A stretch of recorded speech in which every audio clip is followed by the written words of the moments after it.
Lunch என்ன பண்ண போகிறோம்னு பார்த்தீங்கன்னா வெரைட்டி ரைஸும் ஒரு கிரேவியும் பண்ண போகிறோம். இருந்தாலும் விடாமுயற்சி அதே தான். அப்புறம் நிறைய பேர் கேட்டிருந்தீங்க பாப்பாயாம்மா அங்கே இருக்கிறா அப்படின்னு சொல்லிட்டு. உடனே வந்து செக் பண்ணிவிடுங்க டாக்டர் கிட்ட, அதுதான் ரொம்ப நல்லது. சரி அவள் சும்மா சொல்கிறா அப்படின்னு தான் நாங்களும் கொஞ்சம் யோசித்தோம்.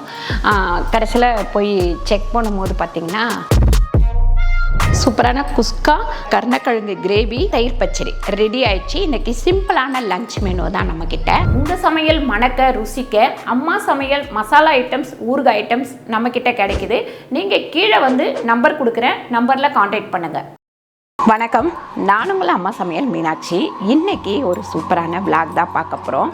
காலையில் எழுந்திரிச்சு நம்ம வந்து எப்பவும் வழக்கம் போல் காலையில் டிஃபன்லாம் முடிச்சுட்டு சாப்பிட்டு முடிச்சுட்டு இப்போ மத்தியானம் லஞ்ச் வந்து பண்ண போகிறோம். லஞ்ச் என்ன பண்ண போகிறோம்னு பார்த்தீங்கன்னா வெரைட்டி ரைஸ் தான் பண்ண போகிறோம். வெரைட்டி ரைஸும் ஒரு கிரேவியும் பண்ண போகிறோம். அதுக்கப்புறம் இன்றைக்கி கிளைமேட்ஸ் பார்த்தீங்கன்னா சூப்பராக இருக்குது. காலையிலேயே மேலே போயிட்டு வானத்தோட கிளைமேட் மேலே போயிட்டு கொத்தமல்லி விதை போட்டுட்டு வந்திருக்கிறேன். பார்ப்போம் அது எப்படி வளருதுன்னு. அது என்னன்னு தெரியல, எனக்கு கொத்தமல்லி விதை ரொம்ப ஃபெயிலியர் ஆகிட்டே இருக்குது. நானும் மாற்றி ஊற வச்சு போடுறேன், அப்புறம் சும்மா போடுறேன். எப்படி வட்டாலுமே எனக்கு கொத்தமல்லிக்கு ராசி இல்லைன்னு. ஆனால் புதினா வச்சா சூப்பராக வளருது. வாங்கிடலாம் இல்லை, இருந்தாலும் விடாமுயற்சி அதே தான். இன்றைக்கி நம்ம என்ன சமைக்க போகிறோம்னு பார்த்திங்கன்னா குஸ்கா. பாப்பாவுக்கு செஞ்சு கொடுத்தா உடனே நீங்கள் பாப்பாவுக்கு மட்டும் செஞ்சு தரீங்க, எனக்கும் வந்து குஸ்கா பண்ணிட்டாங்க, அது சூப்பராக இருந்தது நேற்று பண்ணது அப்படின்னு சொல்லிட்டு சொன்னால் சரி அப்படின்னு சொல்லிட்டு குஸ்காவும், அதுக்கு நம்ம வந்து நான்வெஜ் கிரேவி பண்ணால் நல்லாயிருக்கும். ஆனால் வெஜ்ஜி தான் பண்ண போகிறேன். என்னன்னு கேட்டிங்கன்னா கருணக்கிழங்கு கிரேவி பண்ண போகிறேன். அந்த கிரேவி வந்து ரொம்ப சூப்பராக இருக்கும். கொஞ்சம் வேக வச்சுட்டு அதுக்கப்புறமா எடுத்து பொரிச்சிட்டு அந்த கிரேவியில் போட்டோம்னா அவ்வளோ ஒரு டேஸ்ட்டாக இருக்கும். அதனால் நான் நேற்றே வந்து பார்த்திங்கன்னா ஸ்விக்கி இன்ஸ்டாமார்ட்டில் வந்து நான் வந்து ஆர்டர் போட்டேன். அதாவது நம்ம கடையில் இல்லாத பொருள் தான் நான் ஆர்டர் போட்டிருக்கேன். ஆமாம், நீங்கள் கடை வச்சுருக்கீங்க, ஏன் வெளியே ஆர்டர் போட்டிங்கன்னு கேட்பீங்க.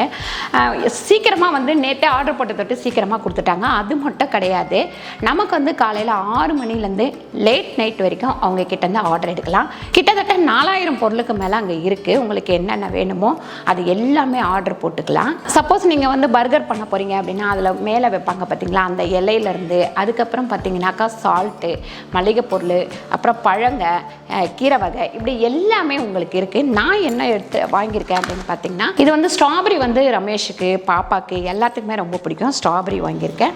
அதுக்கப்புறம் 1 கிலோ வந்து பிரியாணி ரைஸ் வாங்கியிருக்கேன். அதுக்கப்புறம் நெய் வந்து சின்னதாக நம்ம போடுவோம் அப்படின்னு சின்னதாக ஒரு பேக்கெட்டு, கொத்தமல்லி, அதுக்கப்புறம் புதினா, அதுக்கப்புறம் பச்சை மிளகாவும் போட்டிருக்கேன், வெங்காயம்,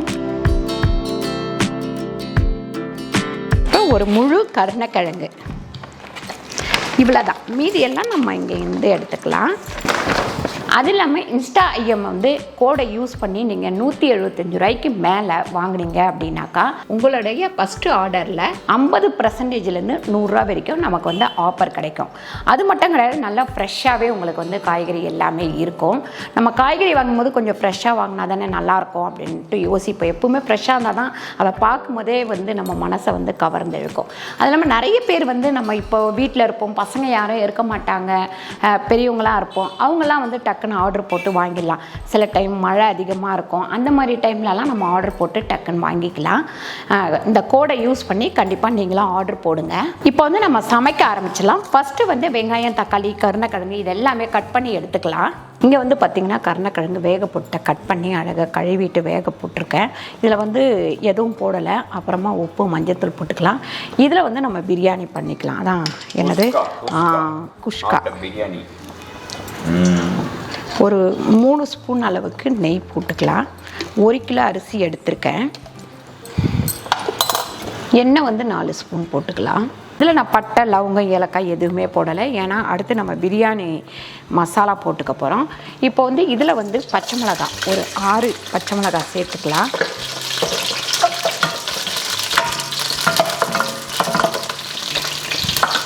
அதுக்கடுத்து ஒரு பெரிய வெங்காயம் 2.5 வெங்காயம் வெட்டி வச்சுருக்கேன். அந்த வெங்காயத்தை சேர்த்துப்போம். இது வந்து கருணக்கிழங்கு கிரேவிக்கு ஒரு 6 ஸ்பூன் அளவுக்கு எண்ணெய் போட்டுக்கலாம். பாருங்க. இதில் வந்து சோம்பு வந்து ஒரு அரை ஸ்பூன் அளவுக்கு சேர்த்துக்கலாம்.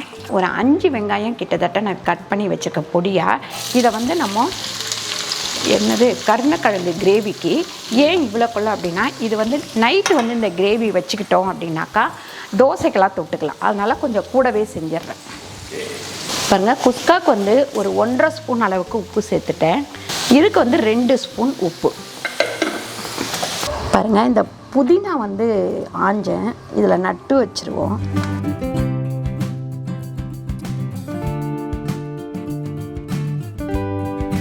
ஒரு ஸ்பூன் அளவுக்கு இஞ்சி பூண்டு பேஸ்ட்டு போட்டுக்கலாம் குஸ்காக்கு. அதுக்கப்புறம் கிரேவிக்கும் 1 ஸ்பூன் அளவுக்கு இஞ்சி பூண்டு பேஸ்ட்டு. பாருங்கள், வெங்காயம் வந்து நல்லா வதங்கிடுச்சு. இப்போ வந்து தக்காளி வந்து நான் ஒரு 600 கிராம் தக்காளி எடுத்து வச்சுருக்கேன், அதை சேர்த்துக்கலாம். இப்போ தக்காளியும் வெங்காயமும் நல்லா வதங்கிக்கிட்டோம். பாருங்கள், மஞ்சத்தூள் வந்து ஒரு 1/4 டீஸ்பூன் சேர்த்துக்கலாம். பாருங்கள், 1 ஸ்பூன் நான் வந்து பிரியாணி மசாலா சேர்த்துக்கிறேன். அதுக்கப்புறம் ஒரு 2 ஸ்பூன் தனியா பொடி, தனி மிளகாத்தூள் ஒரு 2.5 ஸ்பூன், காஷ்மீர் மிளகாத்தூள் 1 ஸ்பூன். இது எல்லாத்தையும் சேர்த்து நல்லா நம்ம வதக்கிக்கலாம்.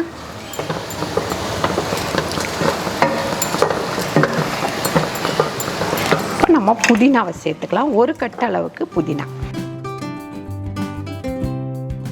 வெங்காயம் நல்லா இந்த அளவுக்கு வதங்கின உடனே நான் வந்து ஒரு 1/2 கிலோவுக்கு மேலே இருக்கும் தக்காளி வந்து சேர்த்துக்கலாம். தக்காளியும் வந்து நல்லா வதங்கட்டும். அதுக்கு முன்னாடி இதில் வந்து மஞ்சத்தூள் சேர்த்துடலாம். இதில் வந்து கரம் மசாலா பொடி 1 ஸ்பூன் அளவுக்கு சேர்த்துடலாம். பாருங்கள், தண்ணி வந்து 1க்கு 1.5 தண்ணி கணக்கு பண்ணி ஊற்றிக்கலாம். நான் 4.5 டம்ளர், அதாவது 1 கிலோனா 4.5 டம்ளர் தான் வரும், அதுக்கேற்ற மாதிரி ஊற்றிக்கலாம். பாருங்கள், இது வதங்கும் போது மூடி வச்சிடலாம். அதுக்கப்புறம் இங்கே கொஞ்சமாக எண்ணெய் ஊற்றி வச்சுருக்கேன். இந்த கருணக்கிழங்கை இதில் போட்டுட்டு நம்ம கொஞ்சம் அப்படியே வறுத்து எடுத்துக்கலாம். பாருங்கள், ஒரு செட்டு பொரித்து எடுத்துட்டேன். அதுக்கப்புறம் இதை போட்டு கொஞ்சம் கொஞ்சமாக போட்டு நல்லா வந்து கொஞ்சம் வறுப்பட்டவுடனே எடுத்துக்கலாம். பாருங்கள், இதில் வெறும் மிளகாத்தூள் ஒரு 2 ஸ்பூன் அளவுக்கு சேர்த்துப்போம். காஷ்மீர் மிளகாத்தூள் ஒரு 1.5 ஸ்பூன் சேர்த்துக்கலாம். தனியாத்தூள் ஒரு 2 ஸ்பூன் சேர்த்துக்கலாம். பாருங்கள், இதில் கொஞ்சமாக தண்ணி ஊற்றி நல்லா வந்து கிரேவி மாதிரி வரட்டும், மூடி வச்சிடலாம். இங்கே ஒரு விஷயத்த சொல்ல விரும்புகிறேன். இந்த ஸ்ரீநிதிக்கும் ரமேஷுக்கும் என்ன வேலைன்னு பார்த்தீங்கன்னா, என்னை எங்கே கோத்து விடலாம் அப்படின்னு யோசிச்சுக்கிட்டே இருப்பாங்க. ஒன்று அவங்க தாத்தா கிட்ட, 2வது அவங்க அம்மா கிட்ட, இல்லைன்னா வெளியில் எங்கன்னா. அதான் இவங்க 2 பேரும் எதுவும் கேட்க மாட்டாங்களாம். 2 பேரும் சேர்ந்து என்ன கோத்து விட்டுருவாங்களாம். நீங்கள் வீடியோலையே பார்த்துருப்பீங்க, என்ன கலாய்க்கிறாங்க அப்படின்னு சொல்லிட்டு. அவங்க 2 பேரும் ஒன்றா இருக்கிறாங்களாம். அந்த மாதிரி கோத்து விட்டுட்டு பாப்பா வந்து அம்மாக்கும் சப்போர்ட் பண்ணுவா, எனக்கும் சப்போர்ட் பண்ணுவா. ஆமாம், அது உண்மை. ஏன்னு கேட்டிங்கன்னா, ரமேஷ் ஏதாவது தப்பாக பண்ணால் உடனே கேட்டுருவா. இல்லை, அவள் பண்ணது கரெக்டான சித்தப்பா அப்படின்னு சொல்லிட்டு சொல்லுவா. ஏதோ ஒரு பழமொழி சொல்லுவாங்களே, தராசு 2 பக்கமும் கரெக்டாக நிற்கிற மாதிரி, அந்த மாதிரி குணம் பாப்பா. எந்த பக்கம் தப்பு இருந்தாலும் அதை வந்து கரெக்டாக சொல்லிடுவா. அப்புறம் நிறைய பேர் கேட்டிருந்தீங்க, பாப்பா அம்மா அங்கே இருக்கிறா அப்படின்னு சொல்லிட்டு. ஸ்கூலு, அதுக்கப்புறம் பார்த்திங்கன்னா டான்ஸ் கிளாஸு, அதுக்கப்புறம் டியூஷன், இந்த மாதிரி எல்லாமே அங்கே இருக்கிற தொட்டு அவங்க அம்மாட்டியே இருக்கிறா. அவங்க அம்மாவும் வந்து நல்லா பார்த்துக்கிறாங்க, அதனால தான் அங்கே இருக்கிறா. சாட்டர்டே சண்டே வந்து இங்கே வருவா, வந்துட்டு இங்கே கொஞ்சம் நல்லா என்ஜாய் பண்ணிவிட்டு மறுபடியும் சண்டே தான் கூப்பிட்டு போயிடுவோம்ல. ஆமாம், ஃப்ரைடே சாயங்காலம் கூப்பிட்டு வருவேன். சாட்டர்டே பார்த்திங்கன்னா உங்களுக்கு டான்ஸ் கிளாஸ் இருக்கும், அங்கே டான்ஸ் கிளாஸில் விட்டுட்டோம்னா அவங்க அப்புறம் கூப்பிட்டுப்பாங்க. நிறைய பேர் சிலரோட கேள்விக்கெல்லாம் என்னால் பதில் சொல்லவே முடியல. கூடிய சீக்கிரம் நான் பதில் சொல்கிறேன். உன்னை பற்றி தான் கேட்குறாங்க எல்லாரும். உன்னை பற்றி தான் நிறைய பேர் கேள்வி கேட்டுக்கிட்டே இருக்கிறாங்க. ஃபோன் பண்ணால் என்ன கேட்குறாங்க, அவனை பற்றி பேசினா மட்டும் கட்டு வச்சிருவான். இது வந்து அரைச்சி கொடுத்த மாதிரி தானே போயிடுச்சு, அவ்வளோதான். ஆமாம். அப்புறம் இன்னொரு விஷயம் என்னன்னு கேட்டிங்கன்னா, குழந்தைங்க வந்து உடம்பு சரியில்லை அப்படின்னு சொன்னால் கொஞ்சம் காது கொடுத்து கேளுங்க. ஏன்னா அவங்க சும்மா சொல்கிறாங்க வயிறு வலிக்குது அப்படின்னா, நிஜமாவா அப்படின்னு கேட்போம் சிலர்லாம், அந்த மாதிரி. அப்புறம் இப்போ பாப்பாவுமே அப்படி தான், கண்ணு வந்து சரியாக தெரியல அப்படின்னு சொல்லிட்டு, சரி அவள் சும்மா சொல்கிறா அப்படின்னு தான் நாங்களும் கொஞ்சம் யோசித்தோம். கடைசியில் போய் செக் பண்ணும்போது பார்த்திங்கன்னா பவர் பவர். ஆமாம், பவர் அப்படின்னு சொல்லிட்டு பாப்பா அதை சொல்லி வேற கொடுக்குது, பவர் அப்படின்னு சொல்லிட்டு. அந்த மாதிரி ஏதோ ஸ்டார்டிங் ஸ்டேஜ். அதனால கொஞ்ச நாள் கண்ணாடி போட்டால் போதும்னு நினைக்கிறேன் நான். அதனால் குழந்தைங்க வந்து அந்த மாதிரி ரெண்டாக தெரியுது, தூர பார்வை தெரியல, கிட்ட பார்வை தெரியல அப்படின்னு சொன்னாக்கா அவங்க படிக்கிறதுக்காக சொல்கிறாங்க அப்படின்லாம் எடுத்துக்காதீங்க. உடனே வந்து செக் பண்ணிவிடுங்க டாக்டர்கிட்ட, அதுதான் ரொம்ப நல்லது. இது என்னன்னு கேட்டிங்கன்னா, எங்கள் சத்யநாராயணனுக்கும் இருந்தது, ரமேஷுக்கும் இருந்தது. ரமேஷ் வந்து 3.5 வயசுலேயோ எல்கேஜி யூகேஜி போகும்போதே போட்டான் கண்ணாடி.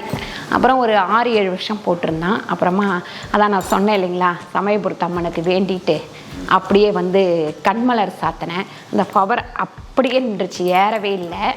சரி, ஓகே, சமையல் போயிடலாமா? போகலாமே. தண்ணி வந்தால் நல்லா கொதிச்சிச்சு.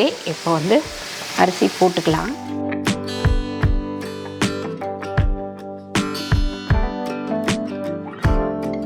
பாருங்கள், கொஞ்சமாக எண்ணெய் ஊற்றி நல்லா பொரித்து வச்சுருக்கேன். இந்த கருணக்கிழங்கை இதை இதில் சேர்த்துருவோம். சேர்த்துட்டு கொஞ்சம் நல்லா வந்து கொதிக்கட்டும், மூடி வச்சுருவோம். இதில் பார்த்திங்கன்னா வெங்காயம், 2 பச்சை மிளகாய், ஒரு தக்காளி, கொத்தமல்லி எல்லாமே வச்சுருக்கேன். தயிர் பச்சடி பண்ணிக்கலாம்.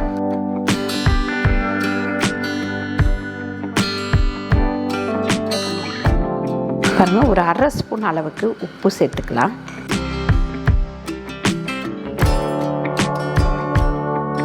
நல்லா வந்து தயிர் பச்சடி மிக்ஸ் பண்ணியாச்சு. இதை அப்படியே மூடி வச்சிடலாம். பாருங்கள், குஸ்கா வந்து ரெடி ஆயிடுச்சு. இது மேலே கொஞ்சமாக கொத்தமல்லி போட்டுட்டு மூடி வச்சிடலாம். கிண்ட வேணாம், நம்ம இப்போ நடுப்புற ஒரே ஒரு டைம் கிண்டினா போதும். இப்போ அடுப்பை ஆஃப் பண்ணிடலாம். பாருங்கள், கருணக்கிழங்கு கிரேவி வந்து ரெடி ஆயிடுச்சு. இதில் உங்களுக்கு தேவைன்னா கொஞ்சோண்டு தேங்காய் பால் ஊற்றிக்கலாம். நான் வந்து ஊற்றலை. இது மேலே வந்து கொத்தமல்லி போட்டுட்டு ஆஃப் பண்ணிவிடுவோம்.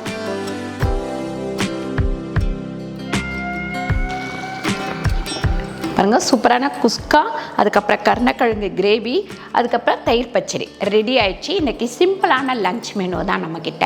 ஸ்விக்கி இன்ஸ்டாமார்ட்டில் நான் ஆர்டர் போட்டு ஃப்ரெஷ்ஷாகவே காய் வந்தது, அதை வச்சு சமைச்சு முடிச்சாச்சு. உங்களுக்கு கீழே வந்து லிங்க் கொடுத்துருக்குறேன். இன்ஸ்டாஎம் கோடை யூஸ் பண்ணி உங்களுடைய ஃபஸ்ட்டு ஆர்டரில் ஆஃபரில் நீங்கள் வாங்கி என்ஜாய் பண்ணுங்கள். ஃப்ரெஷ்ஷான காய்கறி எல்லாமே நமக்கு வந்து அங்கே கிடைக்கும். கிட்டத்தட்ட நீங்கள் எப்போ, அதாவது காலைல 6 மணிலேருந்து லேட் நைட்டு கூட உங்களுக்கு ஆர்டர் போட்டு வாங்கிக்கலாம். ஃபஸ்ட்டு வந்து சில இடத்துலலாம் வந்து காலைல 6 மணிலேருந்து 9 மணி வரைக்கும் ஆர்டர் போட்டால் தான் கிடைக்கும் அப்படின்ட்டு. இங்கே வந்து அப்படி கிடையாது, உங்களுக்கு நல்ல ஒரு ஆஃபர்லையே கிடைக்குது.